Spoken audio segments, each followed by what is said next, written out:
Assalamualaikum warahmatullahi wabarakatuh. Nama saya Nashwa Izzah binti Anwar. Nombor matrik 03 DKA 22F 101. Nama saya Nur Ain binti Abdul Halim.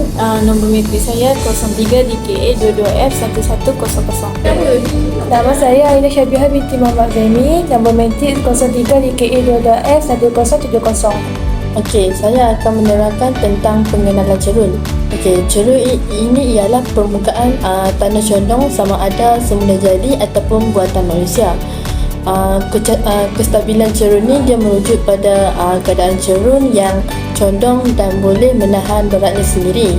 Kemudian daya luaran tanpa mengalami anjakan lah.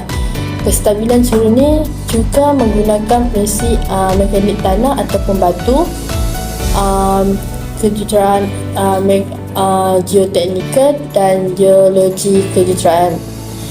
Okey, apabila keadaan kestabilan tidak dipenuhi, tanah atau jisim batuan cerun mungkin mengalami pergerakan ke bawah.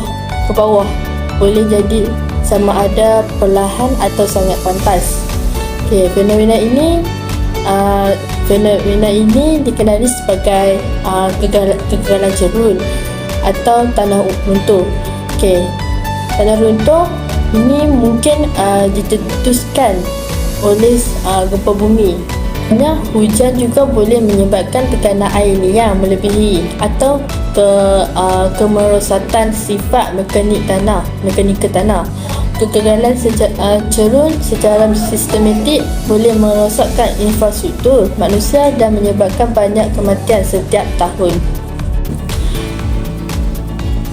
Antaranya, faktor utama terhadap kestabilan cerun adalah: pertama, meningkatkan air liang; yang kedua, perubahan terhadap sokongan pada kaki cerun sama ada kerana korekan atau hafisan tanah; yang ketiga, perubahan pada tanah atau kekuatan ringkis tanah; yang keempat, beban akibat gempa bumi dan beban pada cerun sama ada kerana pergerakan isi padu pada tambakan atau potongan.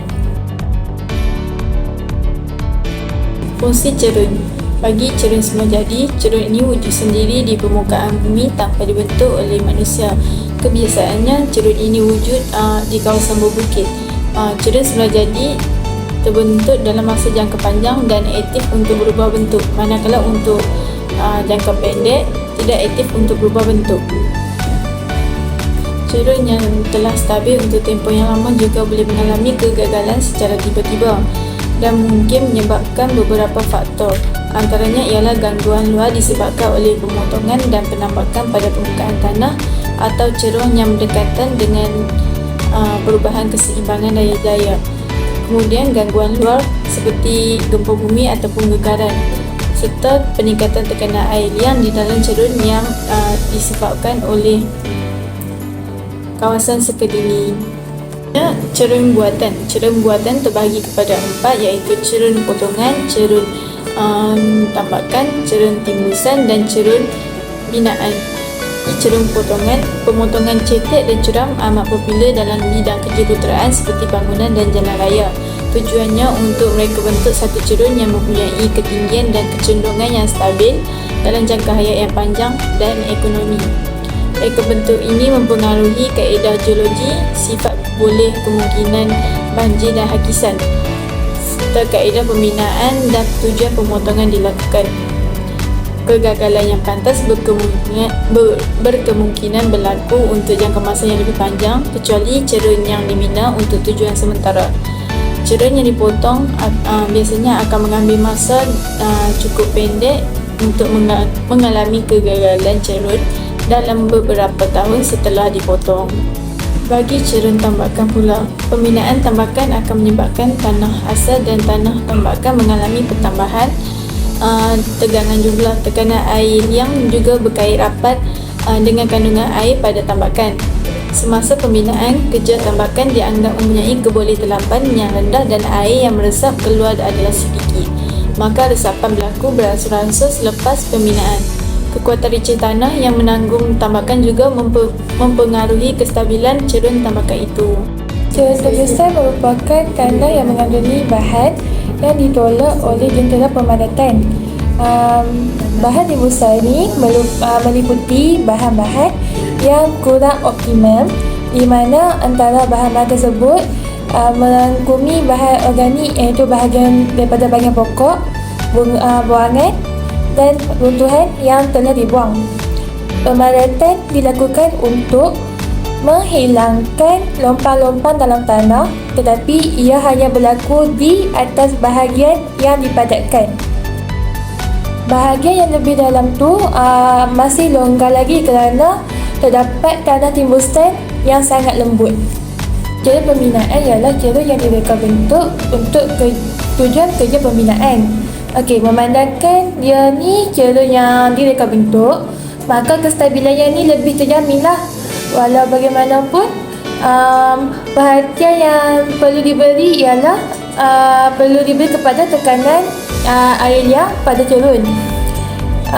Ini kerana perubahan tekanan air liang ni semasa pembinaan dan selepas pembinaan merupakan faktor yang amat kritikal terhadap kestabilan cerun jenis pembinaan ni. Dengan dapatan kajian kami ini, kami telah memilih Gunung Jerayan Kedah dan kami dapat mengenal pasti bentuk-bentuk cerun yang terdapat di situ. Cerun yang terdapat di situ adalah berbentuk cekung dan kebanyakan cerun ini boleh didapati. Kawasan kajian ini merangkumi jarak kilometer sebanyak 6.2 kawasan Gunung Jerai, di kawasan Gunung Jerai. Antaranya jenis cerun yang terdapat adalah jenis cerun cekung yang dianggarkan kecerumannya kira-kira 60 darjah. Semakin tinggi kecerunannya, semakin meningkat risiko berlaku kegagalan cerun di kawasan tersebut. Cerun di kawasan kajian ini terdiri daripada batu-batuan dan tanah lateri. Antaranya cuaca khatulistiwa yang merupakan kawasan hutan simpan kekal yang dipelihara daripada dikerokai. Kebanyakan tumbuh-tumbuhan di kawasan tersebut adalah terdiri daripada pokok-pokok yang tinggi dan berusia ratusan tahun. Analisis kestabilan cerun ini bergantung kebanyakannya pada input geologi. Dalam pelbagai reka bentuk yang diperhatikan bahawa lubang geologi agak jauh antara satu sama lain, yang menyebabkan ahli geologi ni tak dapat meramal dengan tepat di antara lapisan tanah. Sebab tu reka bentuk perlindungan cerun ni sangatlah tidak realistik. Cerun kajian kes gagal kerana perlindungan cerun ni tidak mencukupi. Tapi pemeriksaan yang lebih teliti terhadap sifat-sifat bahan yang dikorek perlu dilakukan oleh kontraktor atau penyedia. Jika mereka menyemak sama ada bahan cerun itu mengikut laporan geologi, mungkin reka bentuk tu perlu dilakukan. Untuk penyelesaian, kami mencadangkan untuk membuat sebel paku dengan shotcrete bertulang terhadap dinding konkrit berlabur tu. Kedua-duanya perlu menghasilkan, dia dapat menghasilkan penyelesaian yang stabil seperti yang ditunjukkan di atas, di gambar atas.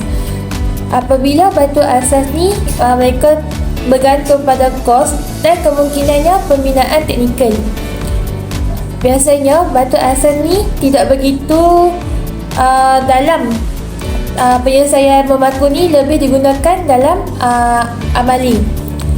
Cerun bahan pula memang penting kerana dia diutamakan daripada memaku. Oleh itu, kami mensyorkan bahawa penyiasatan penuh ke atas kawasan itu perlu dilakukan sebelum tempoh hujan berikutnya, dan pelaburan perlindungan dilakukan di cerun yang diperlukan. Sekian, terima kasih.